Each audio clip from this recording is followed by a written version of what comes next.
Imagine sitting in a dimly lit observation room behind a piece of two-way glass. On the other side sits a subject. To the untrained eye, they look perfectly calm. They are sitting comfortably, perhaps smiling slightly, hands relaxed on the table. They look like they are in complete control of the room. But you aren't looking at the smile. You are watching the hyperfocal tracking of their eyes. You are watching the tiny micro-muscle twitches at the outer corners of their eyelids, what we call the orbicularis oculi, which are completely static, proving the smile is a mechanical construct, a behavioral mask. You are watching the slight, almost imperceptible swallowing motion of their throat, and the way their breathing shallowly shifts from the diaphragm to the upper chest. They aren't calm. They are running a complex, high-bandwidth diagnostic program in their head. And they are terrified. Why? Because the person who used to occupy the empty chair across from them, the person who loved them, who predicted their needs, who absorbed their emotional volatility, and who validated their manufactured identity, has just walked out. And they didn't slam the door. They closed it quietly, with a soft, definitive click. This is the exact moment the behavioral matrix of a narcissist begins to crack. When a narcissist hurts someone who truly loved them, they expect a predictable menu of human reactions. They expect tears. They expect screaming. They expect long, desperate paragraphs sent at 3 in the morning. They expect you to try to make them understand how much they hurt you. To a narcissist, all of those reactions, even your deepest agony, are valuable currency. It is proof of their gravity. It is proof that they are the center of your universe, the sun around which your emotional life orbits. But what happens when you change the variables in their equation? What happens when the emotional stimulus they rely on to define their own existence simply stops? Most people believe a narcissist fears being exposed to the world, or that they fear losing their reputation. Those are merely surface-level anxieties. The true primal dread, the monster that keeps them awake in the dead of night, staring at the ceiling when the lights go out, is far more chilling. It is a psychological horror that threatens their very survival. Over the next few minutes, we are going to pull back the curtain on this behavioral profile. We are going to deconstruct the exact mechanics of their mind, strip away the theatricality of their manipulation, and look directly at their fatal flaw. You are about to learn what happens when a predator realizes they have lost their hold on the one person who kept them anchored to reality, and how your quietest choice can become their greatest psychological nightmare. If you have ever been discarded, betrayed, or deeply hurt by a narcissist, your instinct was likely to fight back, to demand answers, or to make them see the depth of your pain. You wanted to force them to feel the agony they inflicted on you. I am here to tell you that this is the exact behavioral trap they wanted you to step into. In the next 10 minutes, I am going to show you why your pain is actually their psychological fuel, and why the ultimate threat to their survival is something you have likely been holding back. We are going to dissect the hidden subterranean fears of the narcissistic mind, not to psychoanalyze them for their benefit, but to hand you the analytical keys to your own freedom. If you turn away from this speech early, you will likely continue running the same old behavioral loops, handing over your emotional leverage to someone who uses it against you. But if you stay until the end, you will understand the precise psychological formula to render their manipulation entirely powerless. To understand what a narcissist fears, you must first understand how they survive. They operate on a closed-loop system of emotional feedback. Unlike a psychologically healthy individual who possesses an internal sense of self-worth, a narcissist has a hollow core. They are a black hole that requires external validation, attention, and reaction to prove to themselves that they exist. When they hurt you, when they gaslight you, minimize you, or abruptly discard you, they are testing their boundaries and confirming their influence over your nervous system. If you cry, if you beg, or even if you rage text them in anger, your nervous system is firing in response to them. You are telling them, "You have power. You are the author of my state of mind." This is why, immediately after hurting you, they monitor you closely. They look for micro signals of your distress. They check your social media. They send vague, baiting text messages. They look for any indication that your emotional energy is still flowing in their direction. But what happens when they look for those signals and find absolutely nothing? This brings us to the narcissist's ultimate primal fear, your absolute, unwavering indifference. To a narcissist, the opposite of love is not hate. Hate is still an investment. Hate is still a high-energy emotion that binds you to them. If you hate them, they still own a piece of your mental real estate. The opposite of love is nothingness. When you truly loved them, you gave them the purest, most stable form of validation. You saw past their flaws. You accepted their manufactured mask. You built them up. When they hurt you, and you respond by quietly, clinically, and permanently removing yourself from their life, you initiate what is known as a narcissistic mortification. Without your reactions, they are forced to look inward. And when a narcissist looks inward, they do not see a stable, confident adult. They see a fragile, deeply wounded, undeveloped child surrounded by an ocean of shame. Your silence acts as a sensory deprivation chamber. It starves their ego of the oxygen it needs to maintain the illusion of their superiority. The moment you stop reacting, you become a black box to them. In behavioral profiling, a black box is an entity whose inputs are known, but whose internal processes and outputs are completely unpredictable. When you stop explaining yourself, stop defending your character, and stop reacting to their bait, the narcissist experiences a severe spike in anxiety. Their brain begins to ask high-stress questions. What are they thinking? Why aren't they angry? Have they seen through me? Have they moved on to someone better? Because they can no longer read your emotional state, they lose their sense of predictability. And in the mind of a manipulator, a loss of predictability equals a complete loss of control. They realize that the person who once loved them, the person they took for granted, has stepped entirely outside of their field of influence. You have effectively rewritten the rules of the game and left them standing alone on an empty board. Reclaiming your power does not require a grand gesture, a dramatic confrontation, or a clever speech of your own. In fact, those things only signal to the narcissist that you are still playing the game.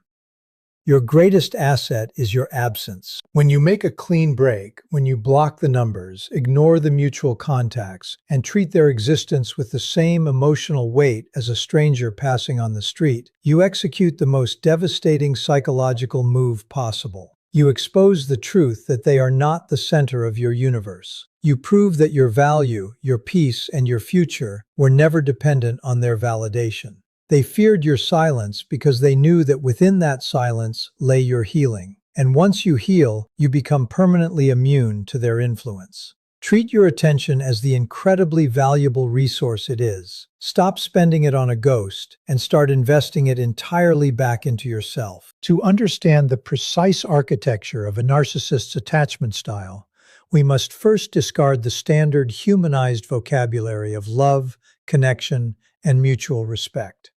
These concepts do not exist within their behavioral operating system. When a narcissist targets you, they are not performing a standard human valuation. They do not look at your intelligence, your empathy, or your kindness as traits to be appreciated for their own sake. Instead, they view you through a strictly utilitarian lens. You are a mirror.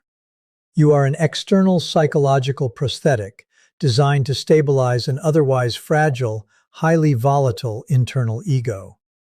The healthy human brain operates with an internal feedback loop that self-regulates self-esteem, identity, and emotional security. The narcissistic brain completely lacks this internal mechanism. It requires constant external calibration. It must look outward to see itself. When you love them, your adoration, your compliance, and even your desperate attempts to fix the relationship served as a flawless, highly polished, reflective surface. When they looked at you, they did not see you. They saw a projection of their own manufactured grandiosity, power, and desirability. You were the physical proof that their false persona was real. Your primary function was to continuously bounce back a curated image of their supremacy, absorbing their toxic outputs while remaining a stable, predictable, reflective panel. When they hurt you, they are testing the tensile strength of this mirror. They are looking for microsignals, the dilation of your pupils in fear, the subtle micro-tremors in your voice, the desperate paragraph sent in the middle of the night, to confirm that the glass is still reflecting their influence. But when they cross a line and the mirror is shattered or completely removed from their environment, the psychological consequences are immediate and severe. When you stop reflecting their grandiosity, when you look at them with cold, analytical detachment or simply turn away, the mirror goes dark. In behavioral terms, this is a catastrophic system failure. They are suddenly thrust into a state of sensory and psychological deprivation.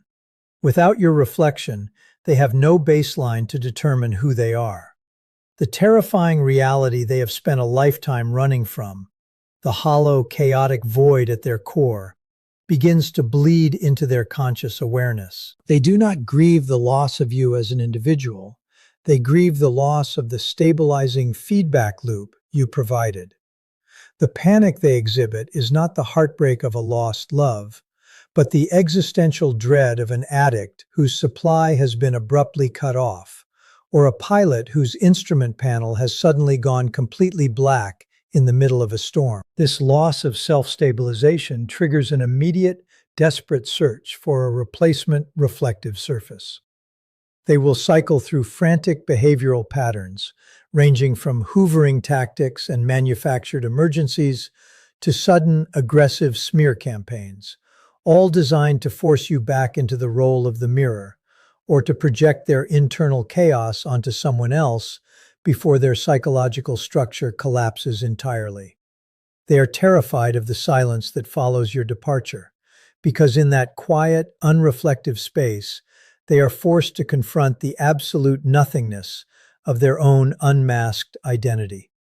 Every action they take after hurting you is a desperate attempt to patch over this cracked interface, to trick their own nervous system into believing they still have a grip on the reality you once anchored for them. To fully grasp the mechanics of the silent shift, you must first understand that a narcissist's entire behavioral model is built on provocation.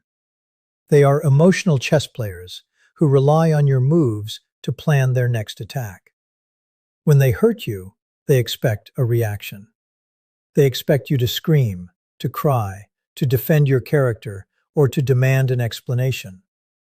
In their mind, any emotional output from you, even your deepest, most agonizing pain, is a transaction. It is a form of currency that validates their importance. When you scream at them, your nervous system is firing in response to their actions.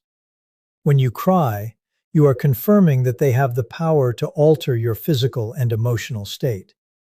Even your hatred is an investment of energy. It tells them that they still occupy prime real estate in your mind. This reaction is what keeps their psychological engine running. It assures them that they are the center of your universe, the sun around which your life orbits. But when you execute a hard, quiet pivot into absolute indifference, you disrupt their entire operational matrix. The power of the silent shift lies in its complete lack of friction. It is not an aggressive act of retaliation. It is a clinical, quiet withdrawal of your attention. You simply cease to engage. When they bait you, you do not bite. When they lie about you, you do not defend yourself. When they try to pull you into a familiar argument, you meet them with a flat, neutral gaze and absolute silence. In the field of behavioral profiling, this is the ultimate pattern interrupt. By refusing to provide the expected emotional payload, you starve their behavioral feedback loop. The narcissist's brain is highly sensitive to changes in attention dynamics. When you stop reacting, their threat assessment system goes into overdrive.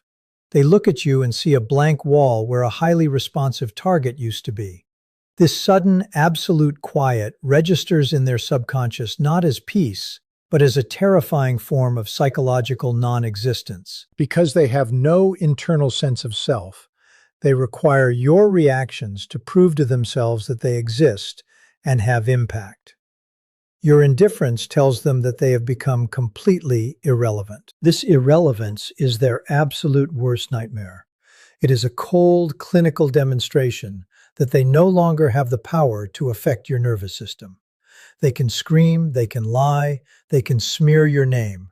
But if you do not react, it is as if they are throwing punches at the wind. The energy they expend simply dissipates into the empty air, leaving them exhausted and exposed. Without your emotional feedback to ground them, they are forced to confront the immense, hollow silence of their own inner void.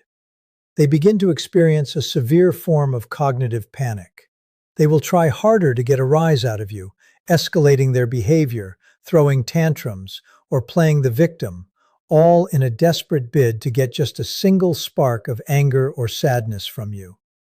But if you maintain the silent shift, if you remain entirely cold and unresponsive, they are left to drown in their own toxicity. Your quiet, resolute indifference becomes a mirror that reflects only their own desperation, forcing them to realize that they have lost their hold on you completely and permanently. To understand the depth of this dread, we must analyze the mask not as a casual metaphor for deception, but as a highly sophisticated, survival-essential psychological camouflage.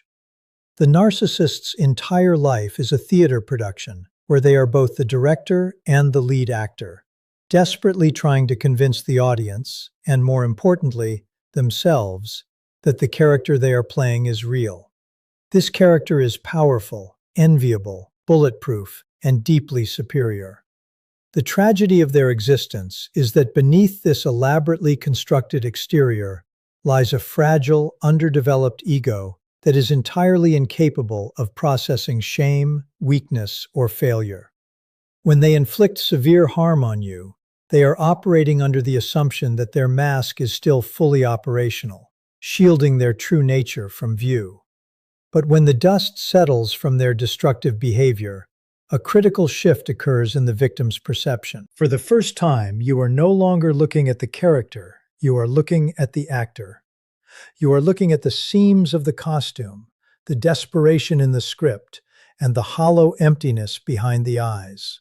This shift is instantly detected by the narcissist's hyper-vigilant threat assessment system, triggering a state of profound cognitive panic. Their brain enters a high-state threat assessment because they realize they have lost control of the narrative. In behavioral profiling, we monitor the subject's autonomic nervous system responses when they suspect their cover has been blown.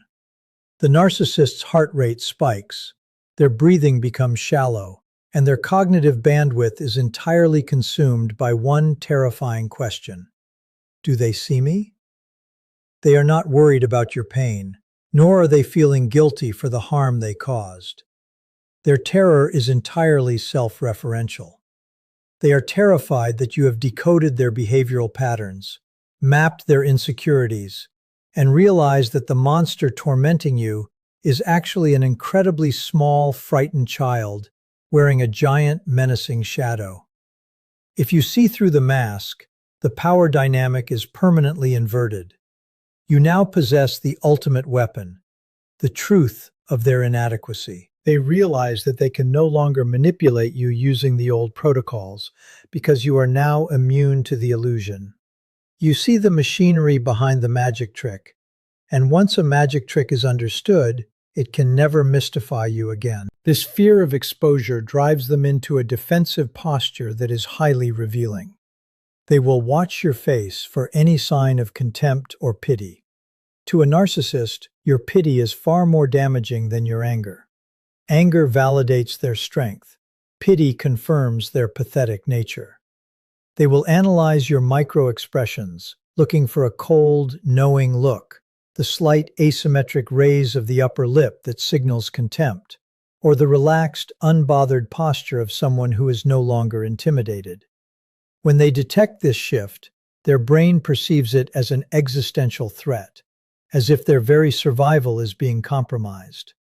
They know that if you share this unmasked reality with others, if you speak the truth without the emotional distortion they rely on, their entire social network and support system could collapse like a house of cards. They are forced to live in a state of perpetual hypervigilance, running frantic damage control behind the scenes, constantly scanning your behavior for signs that the secret of their emptiness is about to be leaked to the world, rendering them completely naked and powerless in an environment they can no longer control. To control a target, a manipulator must possess a highly accurate, predictable map of that target's emotional terrain. They rely on your high empathy because empathy is incredibly expressive, readable, and consistent. When you are highly empathetic, you wear your nervous system on your sleeve. Your facial microexpressions, your vocal pitch shifts, and your physical posturing are all highly visible data points. A narcissist continuously monitors this data to calibrate their next move, using your emotional transparency to keep you off balance. When they insult you, they look for the subtle downward tilt of your chin or the micro tremor in your voice that confirms their strike hit its target. This constant loop of action and reaction allows them to feel entirely secure in their dominance. But the moment you stop reacting to their carefully engineered provocations, you transition from a transparent system to what behavioral analysts call a black box. In profiling terms, a black box is a system where the internal mechanics and the resulting outputs are completely hidden from the external observer. When you become a black box, the narcissist continues to feed their usual toxic inputs into the system. A cutting remark, a deliberate delay in response, a manufactured crisis, or a direct threat, but the expected output never materializes. Instead of tears, anger, or frantic explanations, they are met with a flat, unwavering neutrality. Your voice does not crack, it drops to a low, steady, controlled register. Your eyes do not dart away in shame or widen in fear. They remain fixed in a calm, analytical gaze. Your physical posture exhibits no signs of autonomic arousal, no shallow chest breathing, no defensive folding of the arms, no fidgeting. This sudden decoupling of input and output completely shatters the narcissist's predictive model. The narcissistic brain is constantly running simulations to stay 3 steps ahead of its targets, relying on your predictability to maintain its illusion of control. When these simulations fail to produce accurate forecasts, the narcissist experiences a severe cognitive bottleneck. They cannot determine if your flat response is a mask for deep, calculated plotting, a sign of cold fury, or a complete and permanent detachment. This lack of information creates a profound sensory void. In human threat assessment, an unpredictable entity is infinitely more terrifying than a predictable enemy. Because they can no longer anticipate your next move, your silence is translated by their subconscious as a highly dangerous, active threat. This loss of predictability triggers a state of genuine cognitive panic. To regain control, they will frantically seek out new data. They will obsessively analyze your digital footprint, looking for any shift in your online patterns. They will drop baiting statements in conversation, watching your face with hyperfocal intensity for even a split-second micro-expression of anger or sadness that they can use to decode you. They might even escalate their abusive behavior to extreme levels, desperately attempting to force some form of behavioral output from you, any output, just to reset their psychological compass. When you deny them this data, when you remain a completely silent, unreadable black box, their anxiety spikes into sheer desperation, leaving them entirely blind, highly reactive, and completely stripped of their manipulative leverage. To understand the ultimate failure of the narcissistic structure, we must analyze the weaponization of neutrality, specifically through a behavioral framework known as the gray rock method. This tactic is not merely a passive defense mechanism. It is a calculated, strategic starvation of the narcissist's behavioral feedback loop. The narcissistic brain is a highly ravenous, attention-seeking engine that requires constant, high-impact emotional feedback to maintain its internal stability. They do not care if the feedback they receive is positive or negative, loving or hateful. They simply require the raw, energetic output of your nervous system to fuel their false sense of power. When you engage with them emotionally, even when you are screaming in righteous anger or defending your basic humanity, you are feeding this engine. You are validating their delusion that they are a highly significant force in your life. But when you adopt a state of total clinical neutrality, you transition from an active, expressive target to an inanimate, unreactive object. You become as boring, uninspiring, and completely unresponsive as a gray rock on the ground. Implementing this level of absolute neutrality requires a total suppression of your natural empathetic reflexes. When they attempt to provoke you, you do not respond with defensive arguments, explanations, or appeals to their conscience. You communicate, if you must communicate at all, in flat, factual, and incredibly brief sentences. Your voice is stripped of all emotional inflection, maintaining a completely monotone, unbothered cadence. If they ask you a complex, emotionally loaded question designed to drag you into a conflict, you answer with monosyllabic, non-committal responses like, "Okay, I see," or "perhaps." You offer no personal information, no glimpses into your emotional state, and no reactions to their insults or manufactured crises. By doing this, you present them with a completely sterile environment. You refuse to offer them any emotional friction whatsoever, which forces them to slide off your exterior without gaining any psychological traction. This total lack of feedback initiates a severe energy deficit within the narcissist's operating system. In behavioral science, when a reinforced behavior no longer produces the expected reward, the subject experiences what is known as an extinction burst.